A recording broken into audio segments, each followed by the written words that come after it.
সেদিন যাত্রা শুরুর আগে কলকাতা স্টেশনের এক্সিকিউটিভ লাউঞ্জে বসে মনে মনে ঠিক করে নিয়েছিলাম এবার আপনাদের সামনে নতুন কিছু তুলে ধরব। সেই গল্প নিয়েই আজ আমি আপনাদের সামনে। আশীর্বাদ করবেন আমাদের এই ছোট্ট পরিবারে সদস্য সংখ্যা যেন দিনে দিনে বৃদ্ধি পায়। সেদিন সন্ধ্যে 7:30 সঠিক সময়ে উত্তরবঙ্গের দিকে রওনা দিয়েছিল আমাদের ট্রেন। আমাদের টিকিট ছিল 3 টায়ার এসিতে। রায়গঞ্জ পর্যন্ত ভাড়া পড়েছিল 730 টাকা প্রতিজনের। 13145 আপ রাধিকাপুর এক্সপ্রেস এই ট্রেনের স্লিপারের ভাড়া 270 টাকা পার পার্সন। আর জেনারেল টিকিট কেটে গেলেও যেতে পারেন, সেক্ষেত্রে ভাড়া পড়বে 150 টাকা প্রতিজনের এবং 2 টায়ার এসিতে ভাড়া পড়বে 1035 টাকা প্রতিজনের। ঘড়িতে এখন সময় রাত 11টা। এদিকে আমিও রাতের খাবার খেয়ে নিজের সিটে বিছানা করে শুয়ে পড়লাম। শুয়ে শুয়ে কাঁচের জানলা দিয়ে বাইরে চোখ রেখেছিলাম। বাইরে জমাট অন্ধকারের মধ্যে দূরে কিছু আলো মিটমিট করে জ্বলছে, দেখতে পাচ্ছিলাম। তারপর কখন ঘুমিয়ে পড়েছি মনে নেই। পরের দিন যখন ঘুম ভাঙল তখন ভোর 5:20। ট্রেন তখন বিহারের বাসু স্টেশন ছাড়ছে। বাইরে তখন বেশ ঠান্ডা, সাথে হালকা কুয়াশাও আছে। চায়ে চুমুক দিতে দিতে চোখ রেখেছি ট্রেনের জানলার বাইরে। উত্তর দিনাজপুর জেলার রায়গঞ্জ শহরে এই ট্রেনটা আর কিছুক্ষণের মধ্যেই পৌঁছাবে। ঘড়িতে এখন সময় সকাল 6:15। আমি আছি এখন উত্তর দিনাজপুর জেলার রায়গঞ্জ শহরে। প্রথম পর্বে আমি আপনাদের সাথে পরিচয় করাবো তুলাইপাঞ্জি চালের সাথে, যেটা রাজ্যের মধ্যে একমাত্র এই জেলাতেই উৎপাদিত হয়। দেখাবো বিকোরের 1.5 কেজি ওজনের সুস্বাদু বেগুন। নিয়ে যাব উত্তরবঙ্গের এক বিকালের হাট দেখাতে। দেখাবো ভারতের এক ব্যতিক্রমী একমাত্র ডিএম অফিস, যেটা পঞ্চায়েত এরিয়ায় অবস্থিত। ঘুরে বেড়াবো এশিয়ার বৃহত্তম কুলিক পক্ষীনিবাস, কুলিক নদী ও কুলিক বাঁধের আশেপাশে। স্টেশনের বাইরে প্রচুর হোটেল আছে, দরদাম করে সাধ্যের মধ্যে নিয়ে নেবেন। এরপর ফ্রেশ হয়ে টোটো বুক করে বেরিয়ে পড়বেন। আজকের পর্বের জায়গাগুলো 5 থেকে 7 কিলোমিটারের মধ্যে, সুতরাং টোটো বুক করে আপনি সহজেই সেই জায়গাগুলোতে পৌঁছে যেতে পারবেন। আমার হোটেল নেবার প্রয়োজন ছিল না, কারণ রায়গঞ্জ আমার সেকেন্ড হোম। শঙ্কর পাল আমার বন্ধু সেদিন আমাকে তার মোটরসাইকেলে চাপিয়ে শনিবারের হাটে ঘুরতে নিয়ে গেছিল।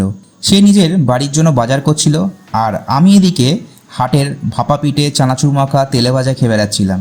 বিকোরের 1 থেকে 1.5 কিলো ওজনের বেগুন, বিভিন্ন সবজি, মাছ, মাংস সবই ছিল ওই কর্ণজোড়া হাটে। আসুন ঘুরে দেখি। ইতিহাস বলতে পূর্ব দিনাজপুর অবস্থিত বাংলাদেশে, পশ্চিম দিনাজপুর যেটা অবস্থিত আমাদের ভারতবর্ষে। তখন এই পশ্চিম দিনাজপুর জেলার সদর শহর ছিল বালুরঘাট। 1992 সালে 1 এপ্রিল পশ্চিম দিনাজপুর জেলা ভেঙে 2টি নতুন জেলা গঠিত হয়। একটি হলো উত্তর দিনাজপুর জেলা, এই জেলার সদর শহর রায়গঞ্জ। অন্যটি হলো দক্ষিণ দিনাজপুর, যার সদর শহর হলো বালুরঘাট। খুব তাড়াতাড়ি দক্ষিণ দিনাজপুর জেলায় যাব আর টেস্ট করব ওখানকার বিখ্যাত ক্ষীর দই।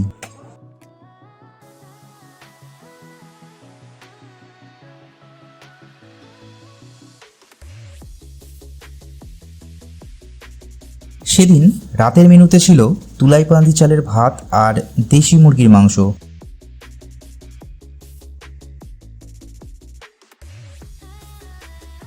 পরের দিন সকালে বন্ধু শঙ্কর পালের সাথে প্রথমে গেছিলাম কুলিক ফরেস্টে।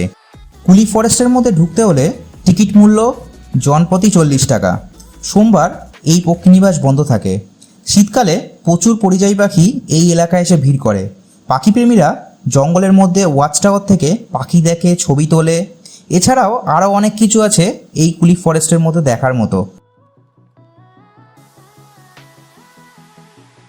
যাওয়ার পথে চোখে পড়ল কুলিক নদী। এখন জল কম থাকলেও বর্ষাকালে কখনো কখনো নাকি এই নদী ভয়ঙ্কর হয়ে ওঠে। কুলিক ফরেস্টের মধ্যে ভিডিও আমি আলাদাভাবে আমার চ্যানেলে আপলোড করেছিলাম। সেই ভিডিও আমি আই বাটন ও ডেসক্রিপশন বক্সের মধ্যে দিলাম, চাইলে আপনারা দেখতে পারেন। এবার আসুন কুলিক ফরেস্টের বাঁধের দিকটায় নিয়ে যাই আপনাদের। ফরেস্টের পাশ দিয়ে বয়ে গেছে কুলিক নদী, আর নদীর ধার বরাবর চলে গেছে মাটির বাঁধ। এদিকে আসার জন্য টোটো ভাড়া পেয়ে যাবেন। পক্ষীনিবাসের বাঁধের দিকটায় ঘুরতে আমার বেশ ভালো লাগে, কারণ এদিকটায় আসলে বেশি বেশি প্রাকৃতিক সৌন্দর্য উপভোগ করা যায়। মুক্ত অক্সিজেন বুক ভরে নেওয়া যায়, সাথে অদ্ভুত নীরবতা আর পাখির ডাক আমাকে মুগ্ধ করে।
আসুন এবার আপনাদের নিয়ে যাই এক ব্যতিক্রমী ডিএম অফিস দেখাতে।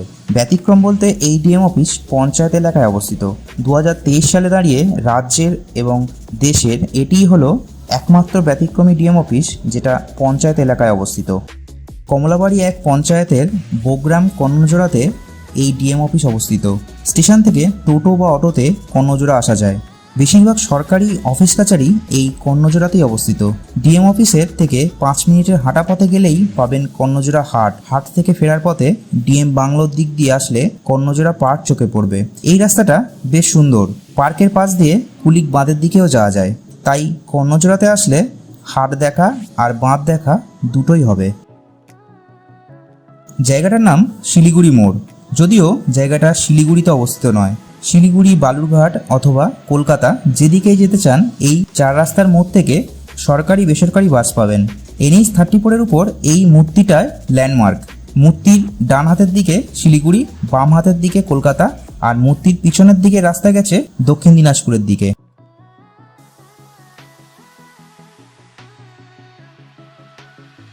সেদিন সন্ধ্যেবেলা গেছিলাম জাগ্রত মোটর কালীমাতার দর্শন করতে। ওই সময় বল্লাকালী পূজা হচ্ছিল, সেই মাতৃপ্রতিমারও দর্শন পেলাম। সেদিন রাতে গেছিলাম শহরের দিকে ঘুরতে। সাথে ছিল বন্ধু শঙ্কর, ওর মোটরসাইকেলে সারাদিন ঘুরছি। সরকারি বাসস্ট্যান্ডের কাছে একটা এগরোলের দোকান আছে। যতবার আসি এখানকার এগরোল আমি খাবই। আসলে এর মধ্যে একটা লঙ্কার আচার দেওয়া থাকে যা এগরোলের টেস্ট বহুগুণে বাড়িয়ে দেয়। এটা কোনো পেড প্রমোশন নয়, আমার ভালো লাগে তাই শেয়ার করলাম। কখনো আসলে অবশ্যই ট্রাই করবেন। সারাদিন এই দোকানটা খোলা থাকে। উত্তরবঙ্গ থেকে নিয়ে এসেছি এই বিকরের বেগুন, যার ওজন প্রায় 1.5 কিলো। তো এই বেগুনটা আমি আজ পোড়াবো। তো এই বেগুনটা পোড়ানোর জন্য আমি যে উপকরণগুলো নিয়েছি সেগুলি হলো সরষের তেল, একটা টমেটো, 3টে কাঁচা লঙ্কা আর একটা গোটা রসুন। বেগুনের মধ্যে লম্বা লম্বা কাঠ লাগাচ্ছি। এই কাঠগুলোর মধ্যেই আমি রসুন আর কাঁচা লঙ্কা দিয়ে দেব। এই হচ্ছে প্রায় 1.5 কিলো ওজনের বিকরের বেগুন, যেটা আমি আজ পোড়াবো। তো এর মধ্যে রসুন আর কাঁচা লঙ্কা ভরে দিয়েছি। তো এগুলো আমি এই টমেটোর সাথে আগুনের মধ্যে বসাবো পোড়ানোর জন্য।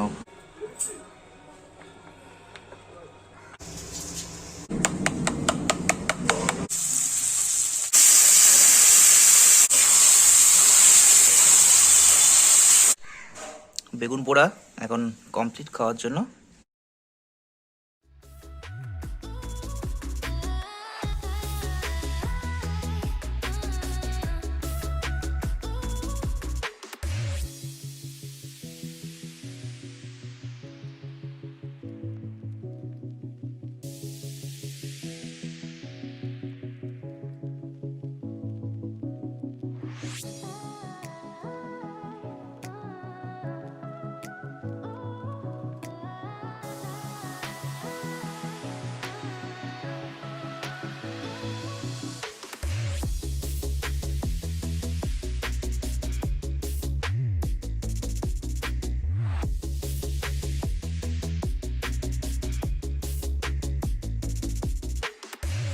লাইক, শেয়ার অ্যান্ড সাবস্ক্রাইব, সঙ্গে থাকবেন কিন্তু।